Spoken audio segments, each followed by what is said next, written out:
September 15th marks 56 years since the bombing of 16th Street Baptist Church in Birmingham. The bomb was planted by a group of Klansmen just 1 month after Martin Luther King Jr. delivered his I Have a Dream speech at the Lincoln Memorial.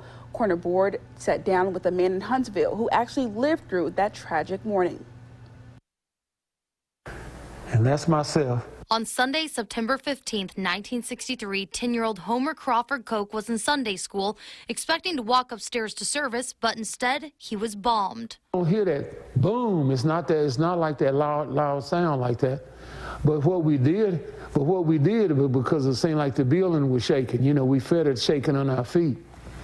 And there was a lot of glass, and of course from the glass and the wood structure, that's what made a lot of noise, was the structure falling down. Homer was inside 16th Street Baptist Church in Birmingham when a bomb planted in the basement by members of the Ku Klux Klan exploded. The church was one of the largest black churches in the city and was known for holding civil rights meetings. The attack injured over 20 people and killed 4 young girls who were in the bathroom. Reed, I knew real well. Now, Addie Collins, I didn't know as well, you know, but like you say, Carol Robinson, I knew real well. Cynthia Wesley, you know, Denise McNair, the other 3 girls, I knew them really well. Homer ran out of the building as fast as he could and escaped uninjured. His father, who was a deacon at the church, was actually not there that day. But when his parents heard the news on the radio, they rushed to the scene. Of course, my father, became one of the people that searched for survivors and whatever bodies were unfortunate. That was my father.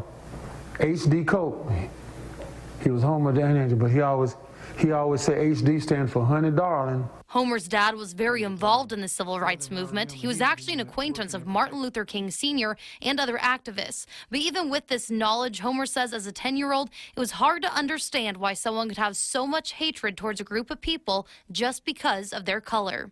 Well, why would somebody want to do that, particularly against people that they didn't particularly know? Homer says the bombing actually left him with a lot of hatred that took time to get rid of. And I think it's just a process because, like I say, just going to church alone didn't do it for me.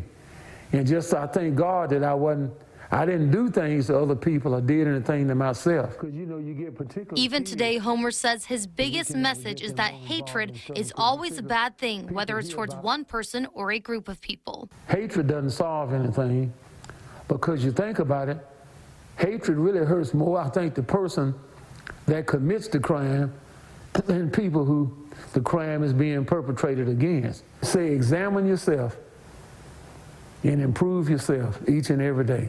Homer is planning to go to 16th Street Baptist Church for the anniversary, and he is expecting it to be an emotional experience. It's going to bring back memories.